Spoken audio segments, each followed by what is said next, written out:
to METALLERIUM pages. It's a great pleasure to talk with you about Slaegt, the Yes. new album Goddess, and more things related to the metal world. So starting, I've heard this new album several times, and I think you don't have limits to write new material. So for that, what can we expect in terms of sound and lyrics from this new Goddess in comparison with the previous record? So what was your inspiration for this new album?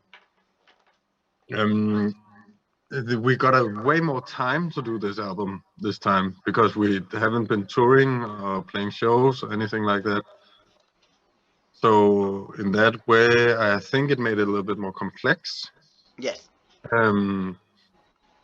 like musically. And I have not written the lyrics, but I think they are more complex too, Okay. in some way. And there's a lot of different imagery in it. So in that way, I think it's a more full album, even though I also think the other ones are quite full. Sound-wise, I think it's a very honest sound. It very much sounds like the drums sounds like real drums, and the guitars sound, and it's also recorded live, most of it, in the studio, which also makes it very honest, I must say. Yeah, so that's the most interesting part of it, I think. Okay.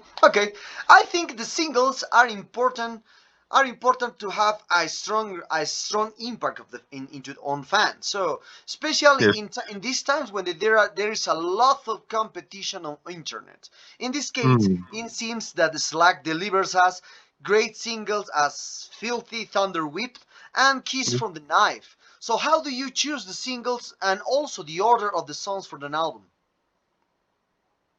The singles who have chose them, like it is like the west and east of the album. Like "Kiss from a Knife" is kind of like maybe the most extreme song on the record.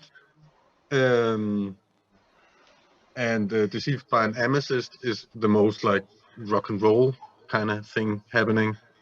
So in that way, it is like very west and east, and then the rest of the album is in between that. If you get what I mean. Yeah, okay. So that is why it's those two, and we also think those two songs stands out very good for themselves, um, which is also very important when you put out a single. The songs from Okay. the album is chosen in very different ways. We have chosen, like, first of all, we have the first two things we choose is like the opener and the closer. Like the one who's gonna close the album and the one who's gonna open the album. And the one who was gonna close the album is actually written to close the album. It is written as like kind of like a big opus, it's also the title track, Goddess.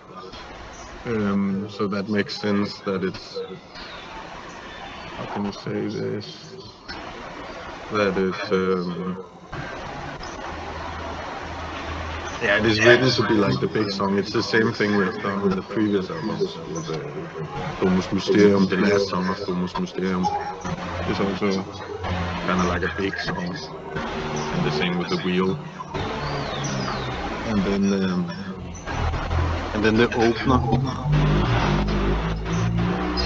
also actually kind of written to be an opener for this record.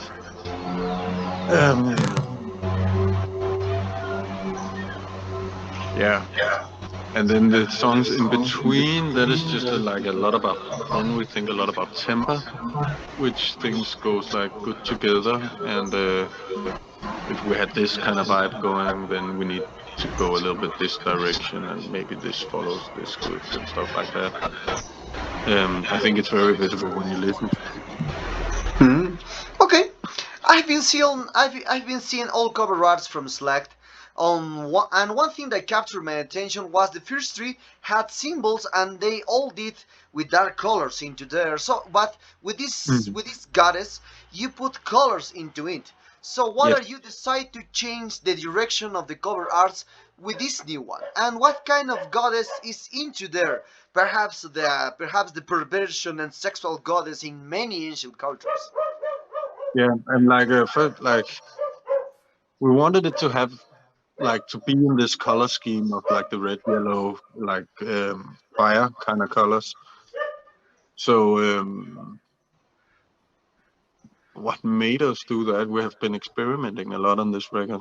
So we have also tried to experiment and like get out of our comfort zone with both the whole making of the record. Also, we recorded in another city we have never been in before, and stuff like that. But then it also needed to be present in the artwork. We think it is a guy called David Klumba who did the artwork. So we have like told him, we gave him a lot of guidelines on it, and then he had worked very much around that too. Of course, it needed to be like the big part, like the main thing on the cover needed to be kind of like a goddess. And then he worked out from that, and then we gave him a lot of other guidelines, and then he had made this amazing piece of art, in my opinion, for the cover. But the main reason we choose color is to experiment and get out of our comfort zone. We don't want to get stuck. Okay. So you start as a black metal band with Ilsbanger. So, but then you grew with other elements like thrash metal, heavy metal, and other things. And this mixture gives you a personal sound into the extreme metal world. So, how do you feel about this new release in comparison with the times you were releasing your debut? Also, did the way of did the way of you work on the new album change much? Yes, it has changed a fuckload. First of all, Ilsvanger is only the guitarist Oscar who wrote that. And like what has happened while we have got all these other influences is because all of us like kind of work together as a group, you know, and then we have evolved a lot. We have also evolved a lot as musicians since that record. Hopefully that is hearable. So of course it has made a natural change. First of all, it was also Oscar's solo project in the beginning, where he did everything, and we were just his band to play it, you know. But then after that record, Ilsvanger, we kind of like evolved into being a real band, if you get what I mean, where everyone has influence and we draw a lot of different things together into the bigger picture. Slaegt wouldn't have sounded as it does if it wasn't for all four of us, you know. So that, of course, has made a big change since that record. I think a lot of other things. We have also grown way older. We were very young at that time, all of us. Okay. So the black metal scene in the 90s began with elements like forest, misanthropic, nature, and runes. Then this scene into the lyrics aspect changed with the satanic or anti-Christianity lyrics. And now I've seen a lot of bands that love to talk about magic, ancient cultures, and more things relating to necromancy aspects or alchemies into the world. So, can we say that this pandemic fits perfectly into the misanthropic idea of the 90s? And can we consider these magic and alchemist aspects like the new black metal trend into the lyrics? Yes, it makes sense in some way. We're during this pandemic, all of us has been very much alone, you know, very misanthropic. Yeah. and then like the world is burning around us, and then and now even worse, especially here in Europe with this whole situation happening with Ukraine as well, and then of course magic and alchemy is a great way of experiencing experiencing your own mind, and but that is very much a thing you can also, at least for me personally, that's something you do alone. That is you do it a lot during these times, you know. So yes, it makes sense that it goes this direction, I think. It is also some kind of like a dream world, if you get what I mean. It is not about like going down the street and then something happens, you know. It's way more about the whole bigger picture and things you can put other things into instead of saying something very clear. Okay. Okay. Well, now talking about other matters, as you know, Enforcer comes from Sweden, like you. So, and Olof said that the new bands with thrash and heavy metal elements are boring or the same as the 80s bands. So, and Enforcers, and according to him, Enforcer is the only one that brings new things into the metal. So, what do you Oh, think of these thoughts? Of this thought? Do you think that new bands are the same as the bands from the 70s, 80s, and 90s? some bands are. There is these retro bands that is trying to Yeah. do the exact same Well, things that has happened before, and wants to sound exactly like something that has been here already and that is out here already. You know, it is something you can just pick up. Um, but I think there is also some bands that are able to like draw, and we do too. You know, we totally do the 70s rock thing from time to time. But then what I feel that we're doing, and hopefully that is also what other people think that we're doing, is that it's bringing it in a new light, and like taking it into a new context, and in some way, in that way, kind of like it makes it into something new, and something that is from this time we're living in right now, instead of sounding like something that is further, like way older. Um, but yes, you're totally right. There is these bands out there that doesn't bring anything new to the table. And there is also a fuckload of people who actually enjoys that, wants a band to sound like Thin Lizzy, you know, and then they just sound like Thin Lizzy. And then there's another band who sound like Black Sabbath, and then they just sound like Black Sabbath, or you get what I mean. yeah. Um, so and then it's way more simple in that way. I don't want my music to be that simple in that kind of matter. I want it to be expanding, and once it should give me experiences. Um, and if it doesn't give that to me, then I don't really care about it, actually. Mhm. Okay, okay. So, talking about one aspect in Slack's career, as I said, the first album was black metal. So now Mm. you change to your own style. But into this matter, you know that the fans think that the first album always is the best works from the band. So also Yeah, you that's think the about thing.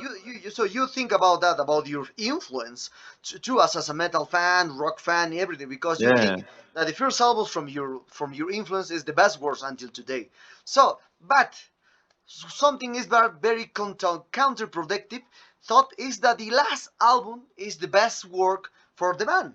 So for you, yeah, that's this new true. album. So, what are you think about this matter, and which is for you the best works from the Slack? And I think Goddess is the best Yeah. record that we have ever made. that I'm no doubt about that. But I can totally feel you. For me, the first Celtic Frost album is also my favorite Celtic Frost album, and but then again, there is also some other bands that I really enjoy, where I actually like the later works. For example, the band Swans, which is not that that's not really a metal band though, but I actually like the things they made after they reunioned best. they were a band in the 80s and 90s, and then they broke up, and then they found each other again in the 2008 or something like that. And then, and I think the things that has come after that period is actually the best. And right now my favorite album from them is the latest one. So it is actually diversing a lot. It really depends. It's also but I think the fact is too, if people get too stuck in what they're doing, then they have already made the good album before. That is kind of like if you get what I mean. It's the same with Motorhead, for example. They have made a lot of good records, but it is the first 5 albums that is the greatest albums. I'm not listening to the records they made in the 2000s.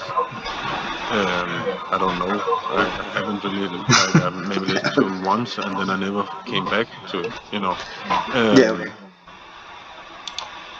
But they have also been in like the same kind of loop. It is the same kind of records they have made all over and over. They have a recipe, and in that way, they have already made the best out of that recipe before. So I think if the band keeps evolving and keeps pushing itself and going out of its comfort zones and try something new, then it can be like fun to listen to, and then it just sounds like different periods. You know, for example, Ilsvanger is a completely different record than Goddess is. So if you listen to Ilsvanger, then that is gonna do one thing to you while you listen to it, and then if you listen to Goddess, that's gonna do a completely other thing. So I think if you keep evolving as a band, then hopefully you don't get boring. Okay. So one thing that you said is true, because the band needs to evolve, needs to see beyond their own influence. So now, so for you, I've been listening all the time to do this interview, this Ilsvanger, Dominus Mysterio, the will, but this Goddess is as you said, it's completely different from your previous work. So when you compose this new material, what kind of influence did you take to this one? Because I try to relate some styles, black metal, heavy metal, thrash metal, and perhaps into other styles into there. So for you, what exactly label or style that the listeners will find into this Goddess? Yeah, we try to. First of all, like Slaegt sounds like the 4 of us playing together. That is the fact, and all of us has listened to a lot of different music, and we have also listened to the same kind of music in some ways, and it's very clear, of course, that it's metal music. That is no doubt about that. So that is what we're doing, and that is mostly what we see us as doing, like doing metal music or extreme metal. But then we don't really want to put ourselves in too many boxes. Like we have been called like black and heavy metal and stuff like that, and that is also super alright to be called. But so of course it is dark music without doubt, but in some kind of way it's also, that is quite fitting in some way. But I think it's also way more than that actually. So we have always had a hard time like putting ourselves in too many boxes, because that also like narrows in our side of like our creative thinking. If we think so much to fit in certain kind of boxes, because then it's way easier just to do whatever you want, you know.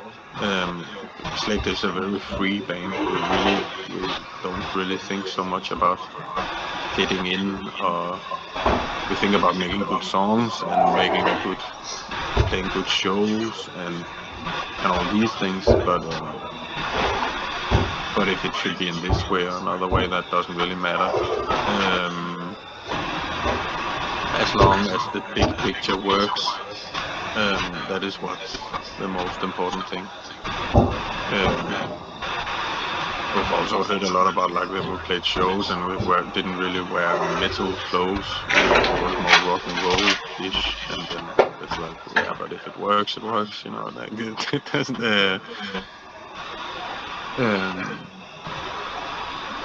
So we're very much four individuals creating this thing together, instead of like saying we're four individuals who tries to make into. Yeah, of course there is a goal, you know. Want to do the best we can with the whole thing, but it's very free and it's very open for what we want to do. Okay, we're very close to end this interview, Olle. And one question that I love to ask a lot of artists into my interviews is one thing about the synesthesia. Perhaps do you hear about this matter? What? Synesthesia. Synesthesia?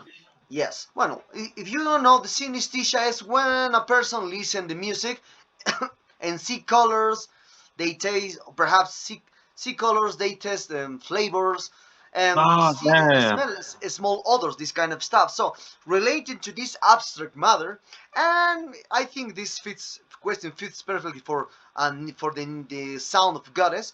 So what kind of odors, colors, and smells that the listeners will find into this goddess? Yeah, I personally, I can only speak for myself. But I see the goddess sound to be a very broad palette, actually. Very different from the song to song. But it's very warm, actually. It has a warm sound to me. So it's also warm colors, which is also the kind of thing that happens on the cover. Smell is something that I'm not very good at, so it's hard for me to say. But feelings, I also think it's very uplifting in a lot of different ways. I get a lot of different feelings when listening to it and also playing it. It is very like for me. It feels like it's out of this world. I have quite a hard time putting it in like next to something else. Also our own albums, it's very hard, and other albums I've also worked on, like it is completely its own thing, I feel.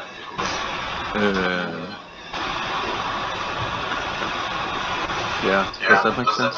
Yeah. Okay. So well, Olle, the sad times arrive at this interview. I hope you enjoyed this one as I did, and thank you very much for your time. You are a wonderful guy. Thank you for your time again. And this new album is a great one. I did my pre-order. Thank you very So much. I hope someday you will come here to Latin American tour. I hope someday. I hope Love someday. to. I hope someday. So perhaps do you wanna add something to your Latin American fans and METALLERIUM readers? I would love to say keep strong out there. You're living it is a very interesting place you live, and I would love to come and visit one day. I very much appreciate especially the old culture. So I would love to learn way more about this from the actual people living here instead of just reading books, you know. And I would love to come and experience. I know all of us would. And then keep strong, do your thing, do the best at everything you can.